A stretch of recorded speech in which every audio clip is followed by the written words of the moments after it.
बोलो गणपति देव महाराज की जय। बोलो वृंदावन बिहारी लाल की जय। निर्जला एकादशी ज्येष्ठ मास के शुक्ल पक्ष की एकादशी को कहा जाता है। इस दिन निराजल व्रत रखा जाता है। बस 6 माह से जल ही पीने का विधान है और इस व्रत के करने से सारी एकादशियों के व्रत का फल प्राप्त होता है। सभी प्रकार की मनोकामना पूर्ण होती हैं और हर तरह से प्रभु की कृपा के पात्र बनते हैं। कथा इस प्रकार है।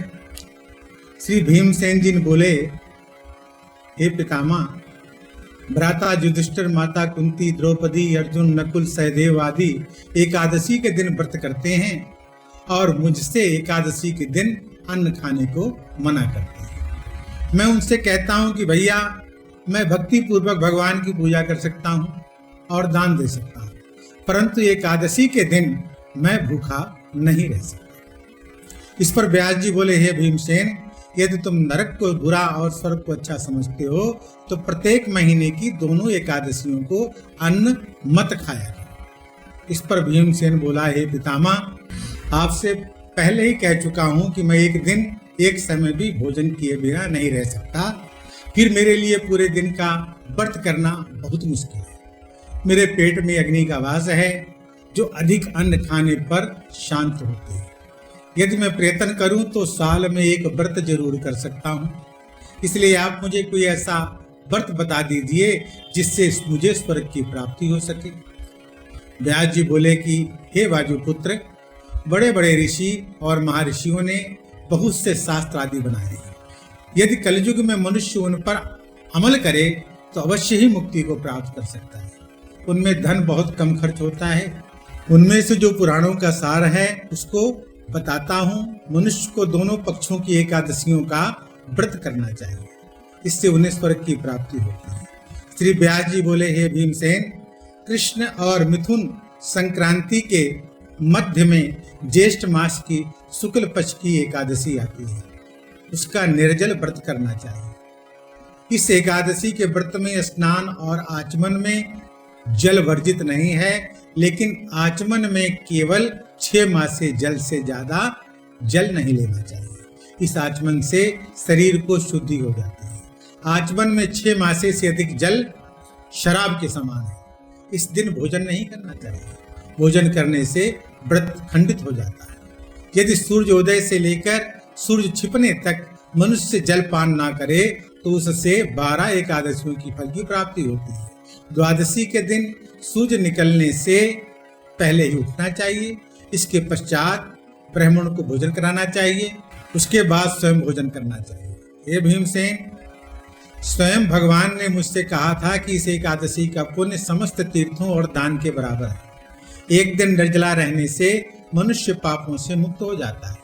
जो मनुष्य निर्जला एकादशी का व्रत करते हैं उनको मृत्यु के समय भयानक यमदूत दिखाई नहीं देते, वरन भगवान विष्णु के दूत स्वर्ग से आकर उसको पुष्पक विमान पर बिठाकर स्वर्ग लोक ले जाते हैं। संसार में सबसे श्रेष्ठ निर्जला एकादशी का व्रत है।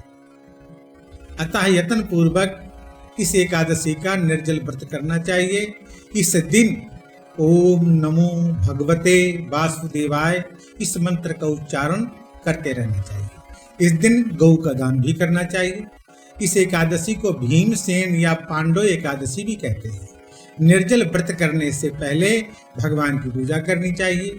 उनसे विनती करनी चाहिए कि हे भगवान, आज मैं निर्जला व्रत कर रहा हूँ, इसके दूसरे दिन भोजन करूंगा।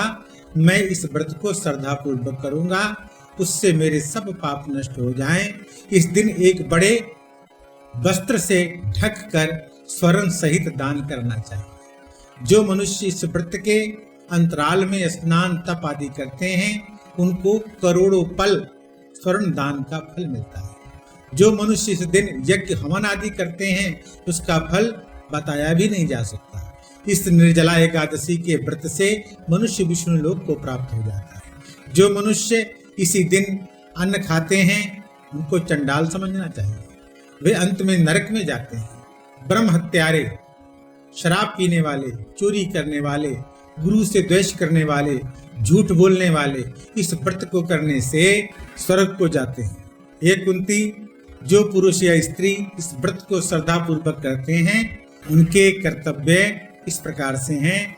उन्हें सबसे पहले विष्णु भगवान की पूजा करनी चाहिए, उसके बाद गौदान करना चाहिए। उस दिन ब्राह्मणों को दक्षिणा, मिष्ठान आदि दान देना चाहिए। निर्जला के दिन अन्न, वस्त्र, छाता, कपड़ा आदि का दान करना चाहिए।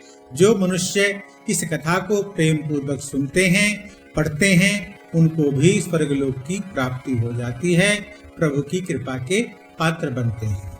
इति एकादशी महात्म संपन्न। बोलो बांके बिहारी लाल की जय। ओम शांति ही शांति ही शांति ही ओम।